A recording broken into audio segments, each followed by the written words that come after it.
حضور کے ایک صحابی ہے، غالباً ان کا اسم گرامی جو ہے حضرت طلحہ انصاری ہے۔ امام سیوطی نے لکھا، فرماتے ہیں کم عمر تھے اور حضور کی بارگاہ میں آ کے عرض کرتے ہیں حضور مجھے آپ سے پیار ہو گیا، سبحان اللہ، مجھے آپ سے محبت ہو گئی ہے۔ سرکار نے فرمایا اچھا اذهب فقتل لباک، جا اپنے باپ کی گردن کاٹ گیا۔ اللہ اکبر۔ آزما رہے تھے عشق کو، یہ لفظی محبت ہے یا دل کی بھی یہی آواز ہے؟ یہ ہے کیا؟ غلامی رسول میں موت بھی قبول ہے۔ یار زندہ رہنا ہی سیکھ لو، حضور کی غلامی کے اندر جینا ہی سیکھ لو، مرنا تو بڑی دور کی بات ہے، لیکن ہمیں جینا ہی نہیں آیا تو کہا جا اپنی باپ کی گردن کاٹ کے آ۔ دوڑ پڑے، فخرج مولیاً لیفعل، کہنے لگے محبوب اب لوٹ کے نہیں آؤں گا جب تک باپ کا سر دھڑ سے جدا نہیں کر کے آؤں گا۔ حضور آپ نے فرمایا ہے اب پوچھوں گا نہیں، کیوں؟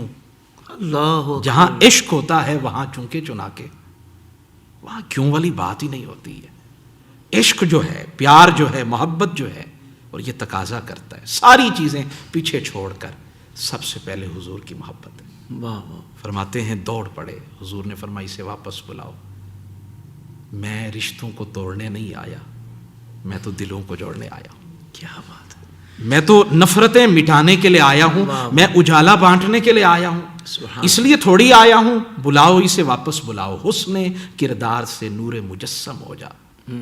درویش لاہوری کہتے ہیں حسن کردار سے نور مجسم ہو جا کہ ابلیس بھی تجھے دیکھے تو مسلمان ہو جائے۔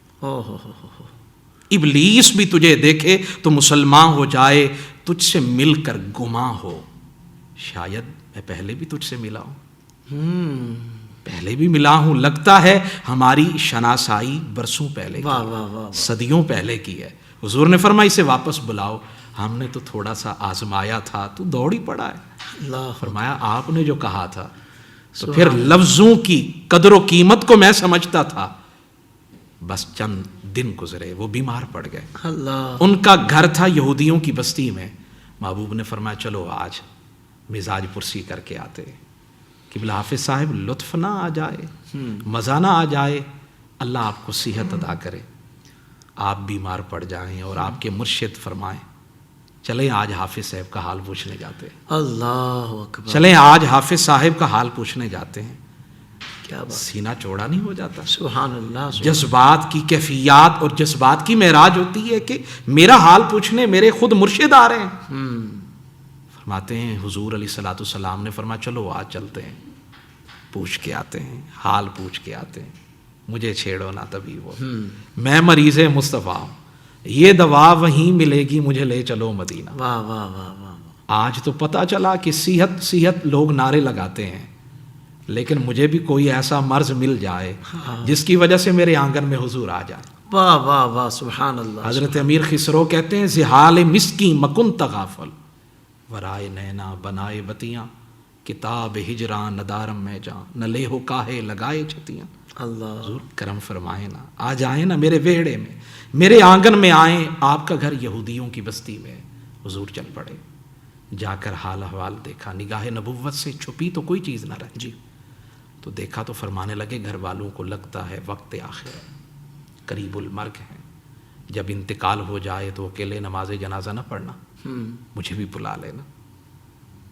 جب حضور تشریف لے گئے تو حضرت طلحہ نے گھر والوں کو بلایا، بلا کے فرمانے لگے میری وصیت ہے جب میری روح پرواز کر جائے نا تو میرے محبوب کو نہ بلانا، اللہ، میرے محبوب کو نہ بلانا۔ سارے محو حیرت ہو کر کہنے لگے کائنات کا ہر فرد کہتا ہے جب میری سانس کی مالا ٹوٹے، جب مجھے قبر میں اتارا جائے تو میرے حضور تشریف لائیں، اور آپ فرماتے ہیں کہ حضور کو نہ بلایا جائے، کیوں؟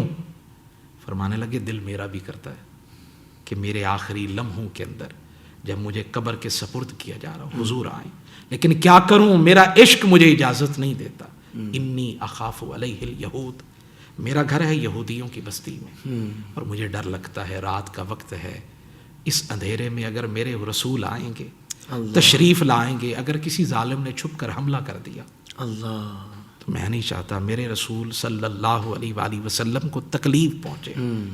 جنازہ پڑھا دیا گیا، اگلے دن حضور کو پتہ چلا، سرکار دو جہاں صلی اللہ علیہ وسلم نے فرمایا تم نے مجھے کیوں نہیں بلایا؟ حضور وصیت ایسے تھی، فرمایا چلو قبر پہ چلتے ہیں۔ اللہ، اس کو کہتے ہیں کسی کے ساتھ اگر محبت کی ہے نا تو فرمایا پھر راستے میں نہیں چھوڑنا ہے۔ اگر تو نے میری انگلی پکڑی ہے نا، اب تجھے منزل پہ وہاں پہنچائیں گے۔ شاید آپ بہتر جانتے ہوں گے وہ جس طرح فرمایا گیا کہ سچی بات سکھاتے یہ۔ اور میں اس جملے پہ نا، اس مصرے پہ میں نا لوٹ پوٹ ہو گیا، وجدانی کیفیت طاری ہو گئی کہ سیدھی راہ چلاتے یہ دکھاتا، بظاہر تو یہ ہوتا ہے کہ سیدھی راہ دکھائی جاتی ہے، لیکن قربان جاؤں کہا سیدھی راہ چلاتے یہ ہے۔ رب ہے موتی یہ ہے قاسم، دیتا وہ ہے دلاتے یہ ہے۔ اللہ اکبر، ٹھنڈا ٹھنڈا میٹھا میٹھا پیتے ہم ہیں پلاتے یہ۔ سرکار میرے آقا نے فرمایا چلو آج چلتے ہیں ان کی قبر پہ۔ صفیں بنوائی، صفیں بنوا کر سرکار دو جہاں صلی اللہ تعالی علیہ وآلہ وسلم نے فرمایا، دعا کے لیے ہاتھ اٹھائے، یا اللہ میں طلحہ سے راضی ہوں، اللہ تو بھی راضی ہو جا، اور اے اللہ طلحہ سے اس حال میں ملاقات کرنا اللہ کہ طلحہ تجھے دے کے مسکرائے اور تو طلحہ کو دے کے مسکرائے۔ اللہ مزہ نہیں آ گیا مرنے کا، لطف نہیں آ گیا، موت پر میری شہیدوں کو بھی رشک آئے گا، اپنے قدموں سے لپٹ کے مجھے مر جانا، اللہ اکبر، اپنے قدموں سے۔ زندگی کے تمام شعبوں میں دینی رہنمائی حاصل کرنے اور آخرت کو بہتر کرنے کے لیے ہمارے YouTube channel Islamic digital studio کو سبسکرائب کر لیں اور بیل آئیکن بھی پریس کر لیں۔ قرآن سے بھی ملاتا ہے ہمارا